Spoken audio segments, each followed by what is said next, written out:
Working our way through, picking the all-time greatest Premier League 11 of all time. You already know who the goalkeeper and the left-back is. Let's reveal who you voted as the greatest Premier League right-back of all time. I think we could all have had a reasonable guess at this. Arsenal Fan TV. Arsenal Fan TV came in fourth.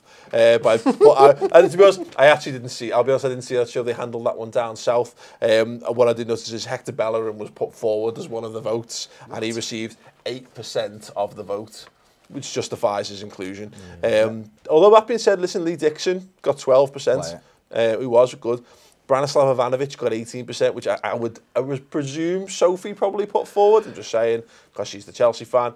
Gary Neville, 55% of the vote. 2,737 votes cast. Gary Neville was 1,000 votes clear at top there, so I don't think there's any great arguments there. The answer is Rob Jones, but well done, everyone. Rob Jones. Better left back. But yeah, anyway, we move on then. This week we're going to be talking about left wingers.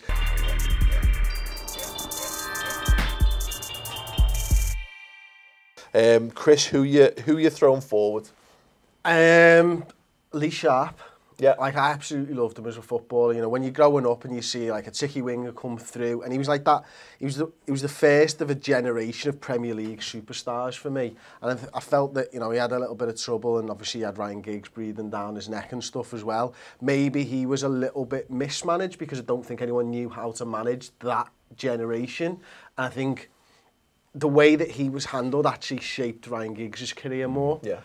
But what a player, like, absolutely just brilliant player. Yeah, we were talking about this before, that he was because there'll be a lot of younger viewers who like haven't got a clue who Lee Sharp is. And when the Premier League started, he was there. He was young, brash, handsome, cocky, scored boss goals. He had a mad Three Amigos style celebration.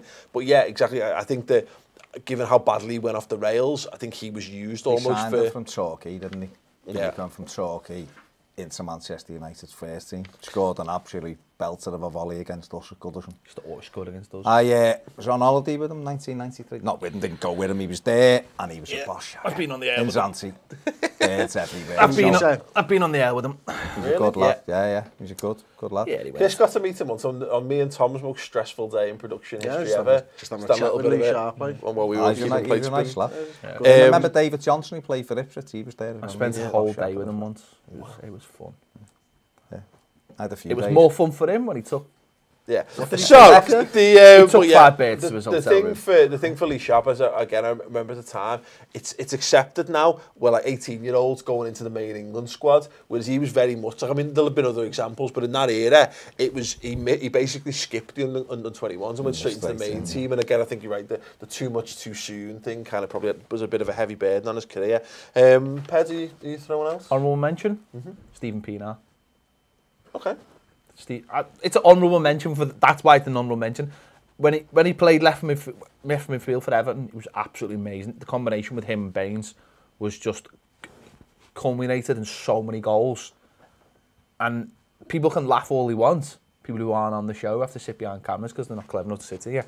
But the goals, the amount of goals we scored from the combination of Pienaar and Baines was in the Moyes era, was one of the main reasons we were challenging for Europe every season. And for us, and it's all right saying, like, you know, what did he offer to the Premier League? For us, we still haven't replaced him. And that's how good a player he was. And a lot of people didn't get to see how good a player he was. Didn't even probably play in his true position, which was a number 10. And we bought him for about £2 million. Yeah. He was absolutely brilliant. Unfortunately, Baines didn't get the vote at the left back thing. Well, so that's a shame, isn't it? That's a shame. What an access that would have been if the public had voted Baines at the left back. What an unbelievable partnership those two had. Bas? Yeah, Pienaar was brilliant. What a player, by the way. But mine's just as one stuff. So Eden Hazard. But I've got to say, I do love because you've shouted down modern players in the past in these votes. I just think when you think back, if you're going back out, obviously the person I'm going to put forward as me, the best one, is clearly the best. I mean, you're looking at, certainly in a left-sided position, there's not that, when you go back through it, there's not someone apart from the person I'm putting forward as being consistently unreal in that position. There's lots of players who will have a year or 2 years doing well. There'll be different people for different reasons. You can't just have... The problem I have with these kind of things is it only tends to be if you play for 2 or 3 clubs, you've been the best in that because they've done this and that was it. Pienaar being a perfect example. Played for a team that wasn't winning trophies in the top, but goals, create chances, everything, just such a clever footballer. People would look and go, behave, Pienaar.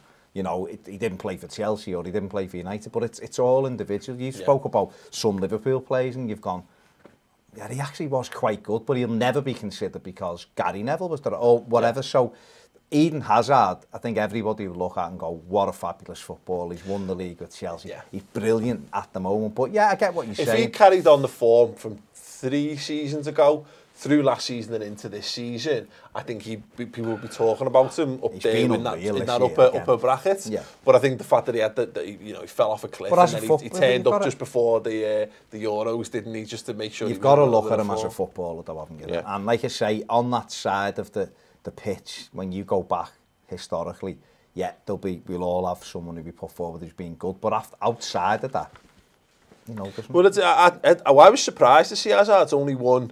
He's won 1 Premier League, 1 League Cup and 1 Europa League at Chelsea, which is mad when you consider it. You know, player of his talent and a team like that as well. Well, yeah, he's about to effectively double that. Yeah. And just going back on the Lee Sharp, 3 Premier League trophies he won in his time there as well. And that was early on as well, before he was out the door, wasn't it? Yeah, absolutely. I wouldn't put like a Damien Duff forward or a Joe Cole, but Joe Cole, you know, in terms of it, won 3 league titles, 3 FA Cups and 2 League Cups.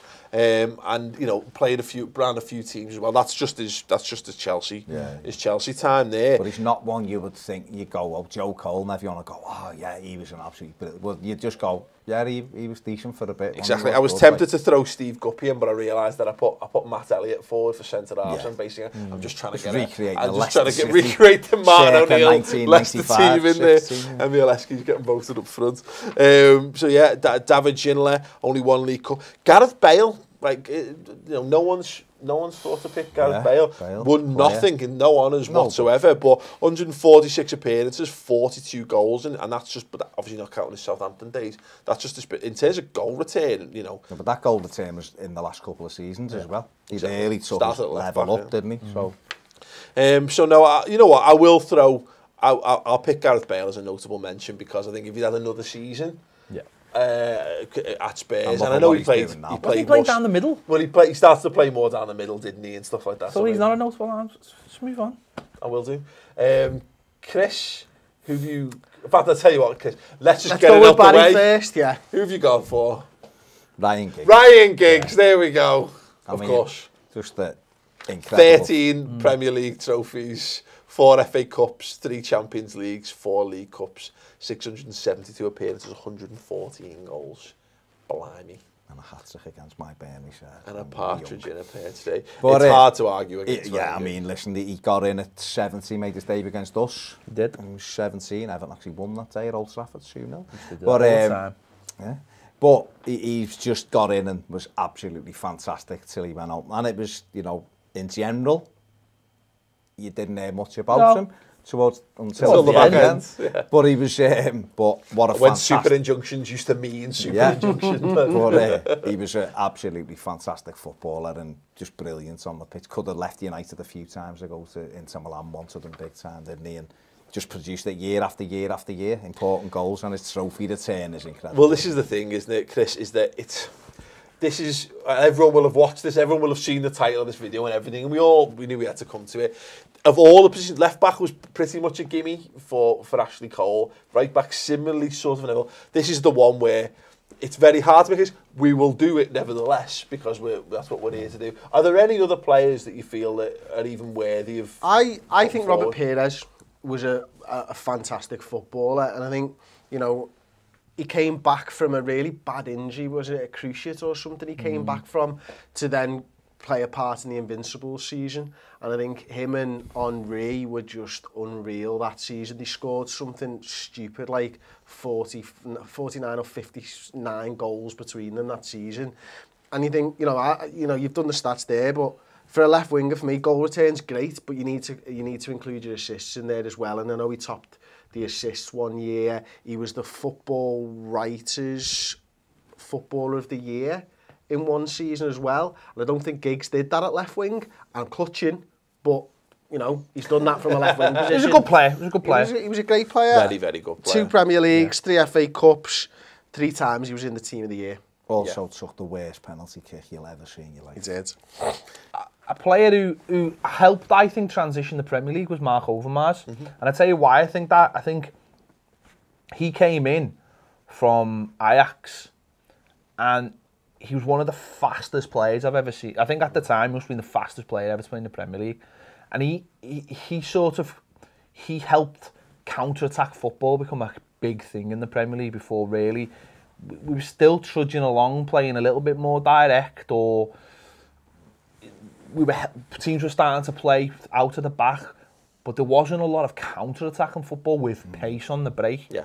And he really, really helped. And when you look at Hazard and you look at someone like Ian Robin on the list and how that came about with Chelsea playing the 3, Arsenal and Overmars really helped that transition. Yeah. And I think he's got like a 1 in 4 goal return, yeah, which is brilliant for a winger as well. He loads of assists. Right-footed left winger as well.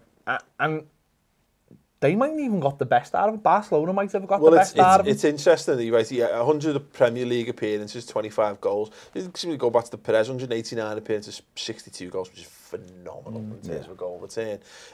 I think you're right. I think for me, I think Pires in the Premier League would shave it over Overmars, but I agree. Possibly, the guy goes on to Barcelona and still amazing. I just think, listen, we're trying to find the things here to separate them. Ryan Giggs is obviously the best, but you've got to look for little things, and I just think Mark Overmars helped the transition into sort of. We've spoke about other things in other videos about how players coming into the Premier League have helped elevate it to the next level and moved it on, and helped other players look from the outside and go, I want a bit of that. And I think he helped an actual style change of fast wingers almost becoming at times centre forwards as well, which listen, that's not a new thing by any means. But it was a new thing at the time, and he had everything. And sometimes there's a temptation just to have fast players on the pitch. You just think... Well, we were talking about Aaron Lennon before, weren't we? Yeah, we were. And you just think sometimes people can just be fast, and what's the dip? What? Just get that Usain Bolt fella. He's fast. Stick him up front. Someone will. West Ham, yeah. But to have a player who's genuinely lightning, but has also got the poise, the control to add all the other aspects to it. He was magnificent. I'm allowed to pick the 5th vote of the notable mentions or whatever. What are you going for? I will include Eden Hazard in there as the 5th option. So you can vote for your favourite Premier League left winger by clicking the eye in the corner of the screen. If you want to do more and talk about more, do you feel a little bit sorry for why Ginola? Would you ever feel sorry? Have you seen David Ginola? Have you seen how good he was at football? Why would you feel sorry for him? I feel sorry that no one picked Because he didn't qualify for France. France didn't qualify for USA '94, isn't it? That was Hulia's fault, not his. He was a player, you know. Good player, you can vote and you can leave your thoughts in the comments below and check out next week.